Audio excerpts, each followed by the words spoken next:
Morning everyone, मैं नीतू तिवारी। मैं आप लोगों को आज साइकोलॉजी पढ़ाऊँगी। साइकोलॉजी में आज हम लोग व्यक्तित्व के बारे में पढ़ेंगे। व्यक्तित्व मतलब पर्सनालिटी। आज हम लोग साइकोलॉजी में एक चैप्टर है पर्सनालिटी, उसके बारे में डिस्कस करेंगे। अब हम लोग पेपर के पैटर्न के तरीके से डिस्कस, क्योंकि पेपर आने वाला है तो जिस तरीके से पेपर में आएगा क्वेश्चन, मैं वैसे वैसे क्वेश्चन आपको सॉल्व कराऊंगी। आप लोग देखिए, फर्स्ट क्वेश्चन ये है, व्यक्तित्व से आप क्या समझते हैं, इसकी विशेषताएं, गुणों एवं सिद्धांतों की विवेचना कीजिए।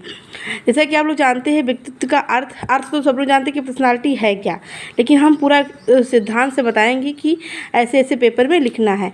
मनोवैज्ञानिक दृष्टि से व्यक्तित्व व्यापक अर्थ रहता है। ये लैटिन शब्द के पर्सोनास को अंग्रेजी के रूपांतर है। प्रारंभ पर्सोना शब्द का अर्थ है मुखौटा तथा वेश बदलने की प्रक्रिया था। इसका प्रयोग मुख्य रूप से नाटकों के संदर्भ में होता है, परंतु समय समय के साथ इस शब्द का प्रयोग मुख्य रूप से नाटकों में हो जाता था।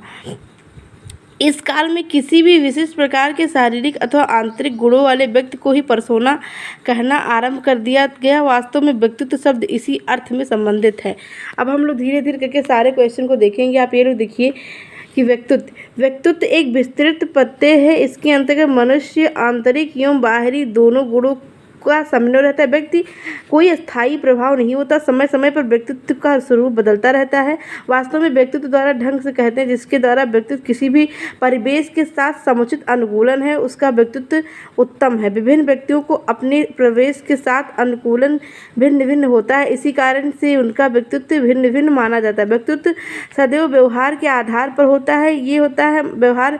व्यक्तित्व का मतलब होता है शारीरिक विकास। पर्सनालिटी उसकी व्यक्तित्व दो प्रकार से होता है, एक उसका मानसिक विकास होता है, शारीरिक विकास। शारीरिक विकास वो होता है जिससे व्यक्ति के हाथ पैर और सर सब बढ़ते हैं, पूरा शारीरिक वृद्धि होती है। और मानसिक विकास का वो किस क्षेत्र में बढ़ा है, उसने क्या किया है। ये व्यक्तित्व में दो चीज़ें आती हैं, एक मानसिक, शारीरिक। अब हम लोग दो तीन वैज्ञानिकों की परिभाषाएं देख लेंगे। वैज्ञानिक थे आलपोर्ट। व्यक्तित्व व्यक्ति में उन मनोशारीरिक प्रणालियों का गतिशील संगठन है जो कि वातावरण के साथ उसके संपूर्ण समायोजन को निर्धारित करते हैं। अब हम लोग बोरिंग एक मनोवैज्ञानिक थे, उन्होंने कहा था पर्यावरण के साथ सामान्य व अस्थायी अनुकूलन की व्यक्तित्व ही है। अब हम लोग धीरे धीरे करके कि दो तीन परिभाषाएं आप लोग ऐसे देख लीजिए। कई सारे वैज्ञानिक हैं लेकिन दो तीन को ही लिखना है। एक गेट्स का बहुत महत्वपूर्ण होता है, इसको भी देख लीजिए। व्यक्तित्व से हमारा आशय है गुणों का प्रारूप, न कि विशेषताओं की सूची। अब हम लोग देखेंगे व्यक्तित्व की विशेषताओं में आप लोग देखते जाइए। नंबर 1 है आत्मचेतना, नंबर 2 है सामाजिक अनुकूलन, नंबर 3 है दृष्टि लक्ष्य, नंबर 4 है शारीरिक एवं मानसिक लक्ष्य, एकीकरण, विकास की निरंतरता, संतोष एवं उत्तराकांक्षा। और इधर आप लोग देखते जाइए व्यक्तित्व के गुण। आलपोर्ट द्वारा सर्वप्रथम व्यक्तित्व के गुणों का विश्लेषण किया गया था। इसमें कई सारे, इसमें विश्वव्यासी, प्रशासक, प्रसन्नचित, संवेदनात्मक, सामाजिक, परिपक्व, विनीत, आरासिक, धनात्मक, सामान्य मानसिक क्षमता, चक्र विचित्र। मुख्य गुण और विपरीत गुण, दो गुण ऐसे पेपर में पैटर्न समझ जाएंगे आप लोग तो लिखेंगे। मुख्य गुण है प्रसन्न मुख मिलनसार, विपरीत गुण है उदासीन छपु, बुद्धिहीन, विश्वसनीय, और दूसरा है मूर्ख एवं छिछोरा। अब हम लोग देखेंगे आलपोर्ट के सिद्धांत। व्यक्तित्व के सिद्धांत, आलपोर्ट का सिद्धांत, प्रकीकारक का सिद्धांत, मुर्रे का सिद्धांत, मनोसैस्लाडिक सिद्धांत, गोलाकृत सिद्धांत, लंबी आकृति सिद्धांत, आयत आकृति सिद्धांत। अब हम लोग दूसरा क्वेश्चन देखिए, व्यक्तित्व के प्रकार लिखित है, व्यक्तित्व को प्रभावित किया। व्यक्तित्व के प्रकार निम्नलिखित है। प्रकार में आप लोग श्लाष्मिक, उदासीन, क्रोधी, क्रैशर, पिकनिक, गोलकाय, एथलेटिक, ये लोग आप लोग देखिए। अंतर्मुखी व्यक्तित्व के प्रकार ये पॉइंट में दिया गया है, इसको देखते जाइए। ये लोग समाज के अलग रहकर चिंतन करना अधिक पसंद करते हैं। अब हम लोग देखेंगे ऐसे करके, यहाँ पे देख लीजिए तर्क प्रधान व्यक्तित्व के कई सारे आप लोग देखते जाइए। हम आपको पेपर का ही दिखा रहे हैं, इसको ऐसे ही आप लोग पढ़ लीजिएगा।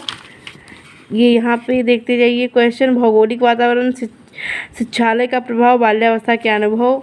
अब ये देखिए आप लोग व्यक्तित्व के विकास को प्रभावित करने वाले कौन कौन से हैं। व्यक्तित्व को विकास को प्रभावित करने वाले कारक, वंशानुक्रम का प्रभाव सबसे ज़्यादा प्रभावित करता है, शारीरिक रचना का प्रभाव भी प्रभावित करता है। और ये आप लोग कि हमें उन विशिष्टताओं के अप्रत्यक्ष प्रभावों का निश्चय रूप में स्वीकार स्वीकार करना होगा जो मुख्य रूप से शारीरिक है। ये मैकडूगल ने कहा था। जैविक कारकों का प्रभाव देख लीजिए, दैनिक प्रकृतियों का प्रभाव देख लीजिए। ऐसे क्वेश्चन देखते जाइए आप लोग यहाँ से। व्यक्तित्व का मनोवैज्ञानिक सिद्धांत देख लीजिए। छात्रों को व्यक्तित्व का मापन देख लीजिए। ये क्वेश्चन आप लोग देखते जाइए यहाँ से। ये है क्रिया प्रशिक्षण विधि, इसमें ये महत्वपूर्ण है, इसको भी हम लोग देखते चलते हैं।